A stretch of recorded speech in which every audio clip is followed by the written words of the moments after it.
Owsinski's Inner Circle. I'm Bobby Owsinski, and this is a show all about music, music production, and the music business. Today I'm going to make some predictions for the next year in both the music business and the audio industry. These are based on trends that have happened this year that give us some insight into what may be in store for us for the coming year. So let's get started. First of all, I predict that TikTok will finally be banned in the United States. This is already happening. Some colleges are banning it on their campuses.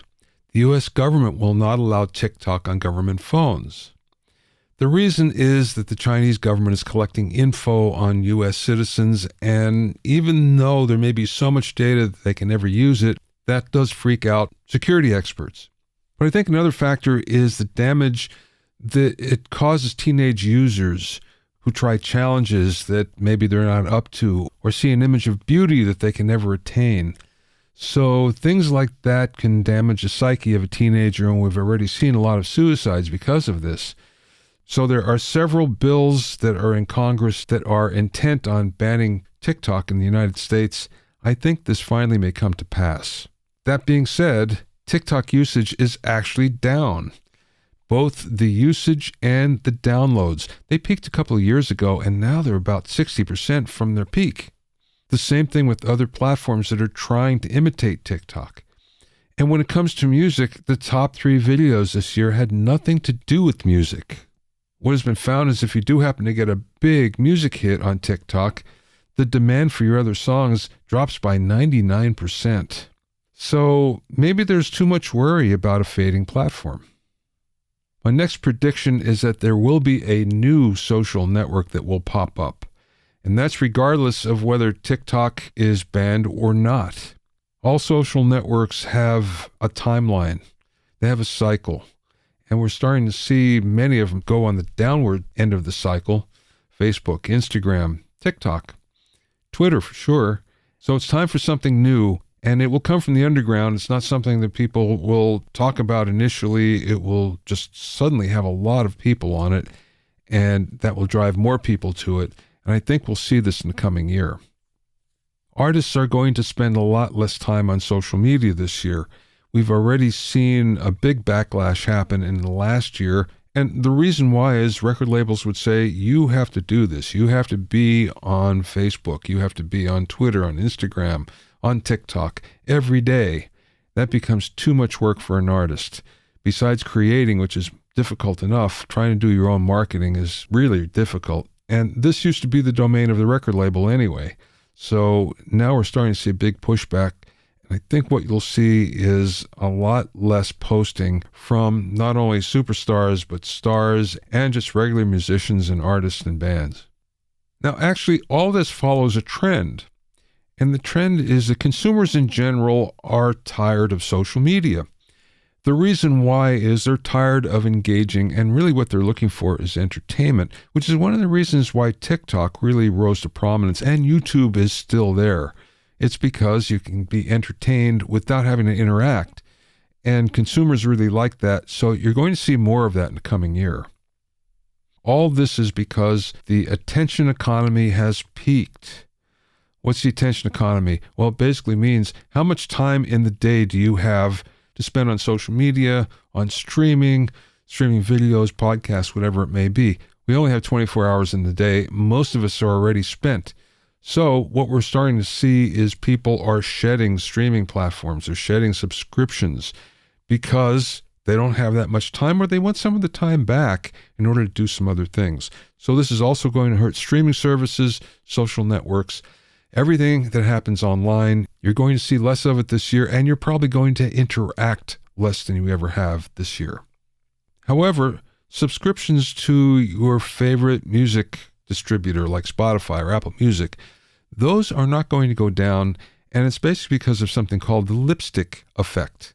Now, in times where the economy is bad, women have always found that if they couldn't afford big luxury items for themselves, clothes, for instance, shoes, the one thing they could afford was something that was inexpensive and it made them feel good, which is lipstick. And we're going to see the same thing happen with music, where people will say, well, the economy is bad, inflation is bad, but the one thing I can't afford that I really like is my subscription to Spotify. So we're going to see those particular platforms disturbed less than the streaming video platforms, for instance, in the coming year. Now, speaking of streaming, I predict that Spotify will finally launch its hi-fi tier this coming year. It's been promised for years, and it was actually officially announced last February. But I think you're finally going to see it. The reason why there's a lot of pressure coming from Apple Music, from Amazon Music, from Tidal, from Deezer. You're going to see more and more high-res music everywhere, and Spotify will be forced to give in to this. Now, that being said, for most people it won't matter, because even if you do subscribe to the higher end tier, or even if it's given to you, you probably won't be able to hear it on wireless earbuds, because that's going to require a new technology, which we talked about last week, and that's Bluetooth LE.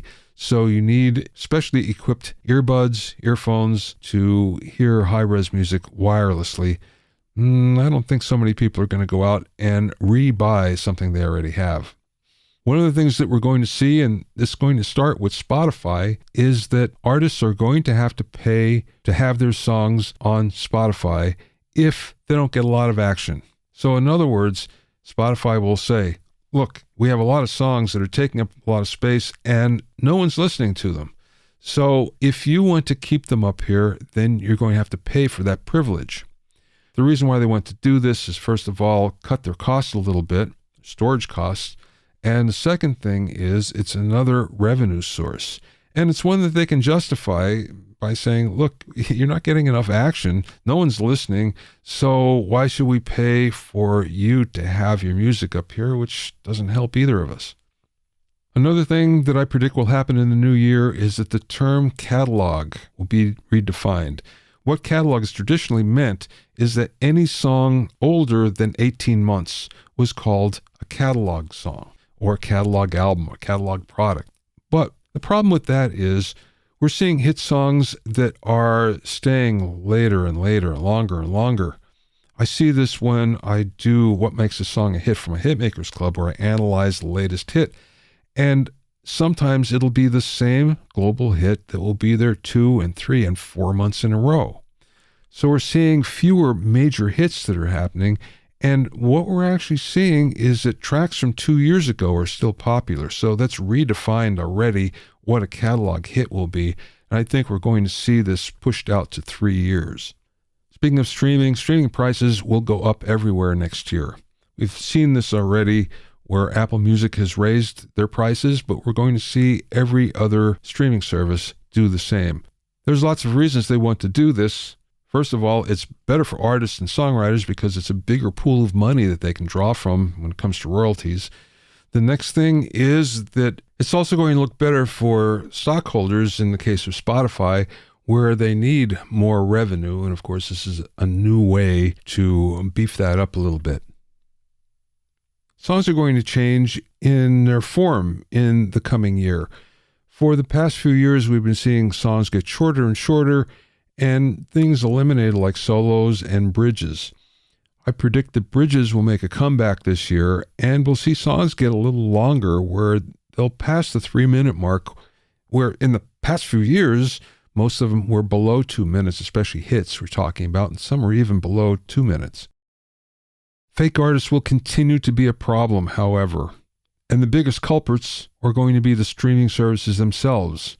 Spotify, for instance, has a lot of artists that you can't identify, have no social presence, and they seem to all come from Sweden, where Spotify was born, and these get a lot of push in the various playlists. You're going to see a lot more of this in the future, unfortunately, before something happens to stop it. On the high end, music residencies are going to grow, but they're going to go to new venues.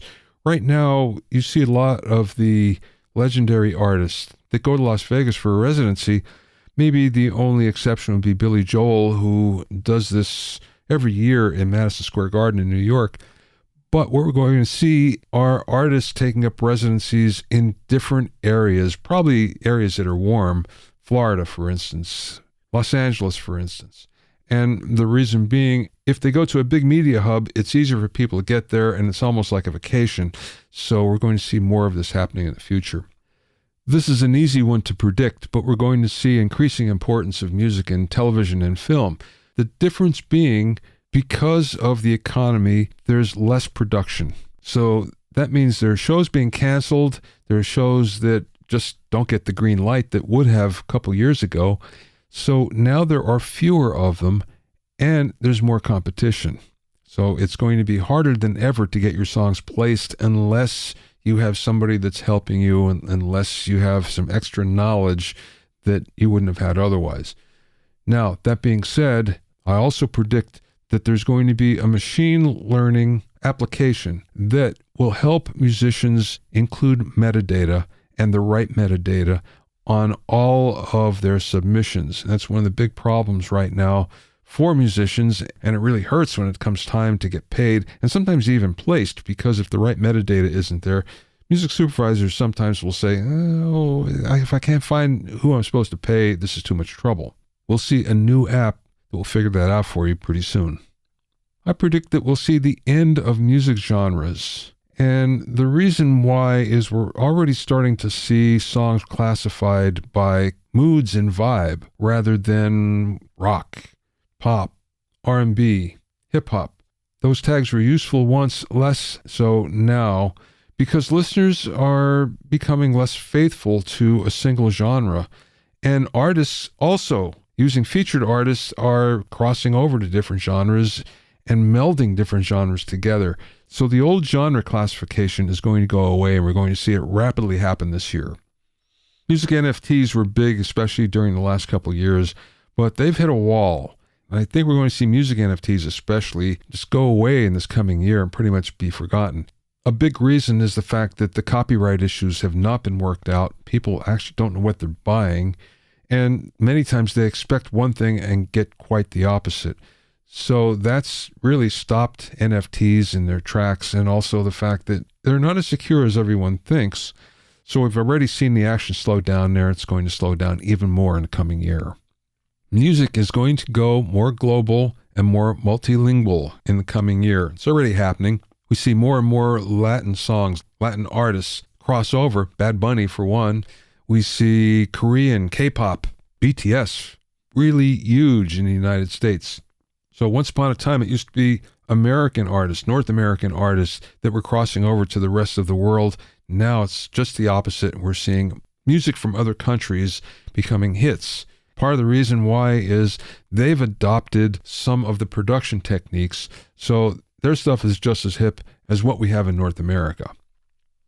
This is sort of a no-brainer as well. The album will continue to decline in importance. It's been happening over the last few years. Fewer and fewer people are buying albums, especially in the digital domain. They just don't care, and songs are not being made anymore for the album. This is actually good for artists because they're really happy to get out of the album cycle where you make an album every 18 months, every 12 months, every 2 years, 3 years, whatever it is. That whole cycle is not really good for creativity. And I think we're going to find that the way we're doing it now is when you get inspired, you create a song, you finish the song, you release the song, and that's what we're going to see more and more of in the coming year. Here's another trend that we've been seeing over the last few years, but it's going to accelerate, especially in 2023. Labels are now more like venture capitalists for artists. And as a result, the power is shifting away from major labels to indie labels and even managers. Major labels are losing their market share because basically they're not doing any artist development. What they're doing is looking for artists that are already established and then taking them to another level, which they're very good at. But that's not what a label used to do. And in fact, artists are understanding that. And so are indie labels. Indie labels are more likely to do that, but management especially is becoming much more powerful because that's what they're doing. They're performing everything that a major label used to do. Now, what I do predict, though, is there will be a new label that will specialize in artist development pop up in the next year, and they'll broadcast it. This is what we do. This is how we help you, and they're going to clean up. Now, that being said, the DIY craze is still going, and it's so useful for musicians, even though an artist would much rather create than have to worry about marketing. But what we're going to see is some new technologies that will pop up to make this easier than ever for an artist. Now, it might be a little homogenized as a result, but artists that get in right at the beginning are the ones that will benefit the most. When it comes to the audio business, we're going to see more acquisitions and roll-ups. As founders of companies decide to retire, as companies mature and founders and owners decide to cash out, we're seeing more and more of this, especially over the last couple of years. It's really accelerated. Just in the last year, we had Slate Digital going to Audiotonics.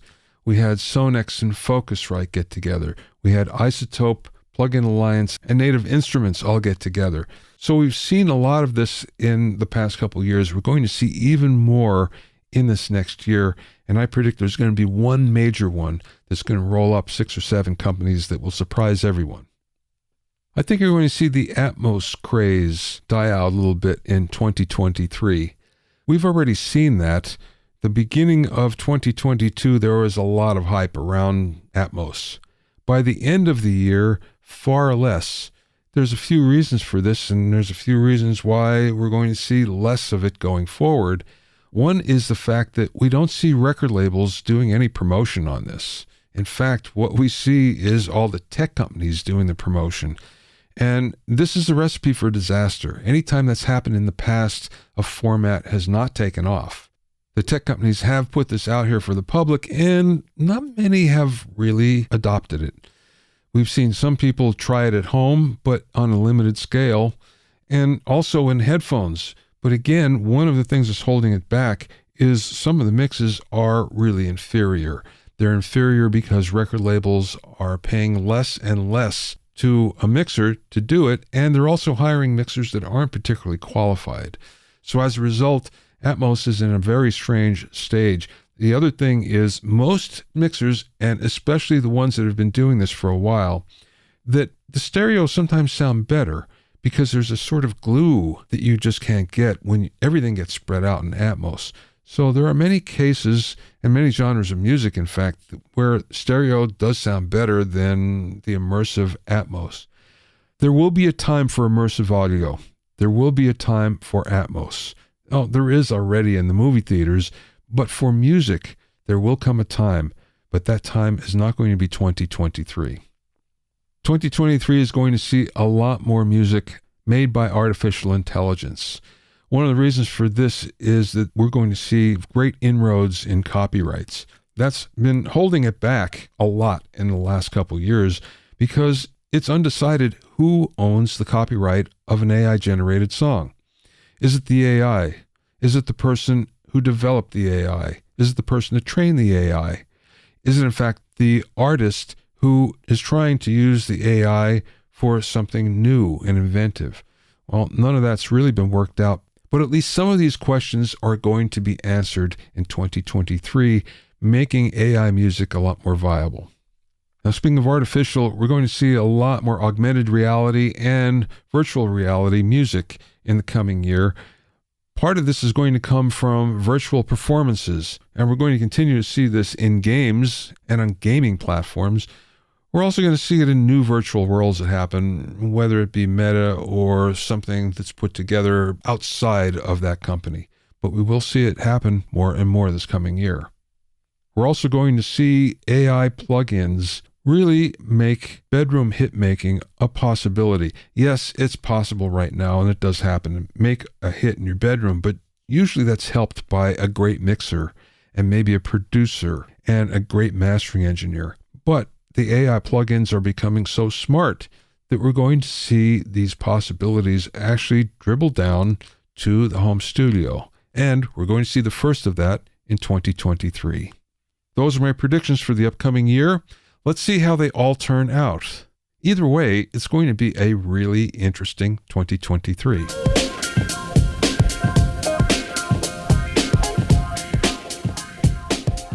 I want to thank everyone for listening this past year.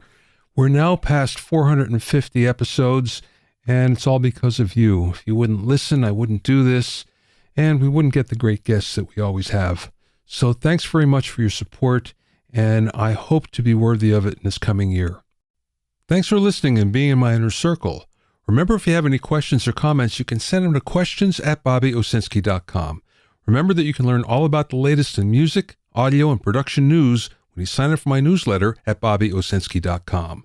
There you'll also find out about openings for my latest online classes and special events. That's bobbyowsinski.com.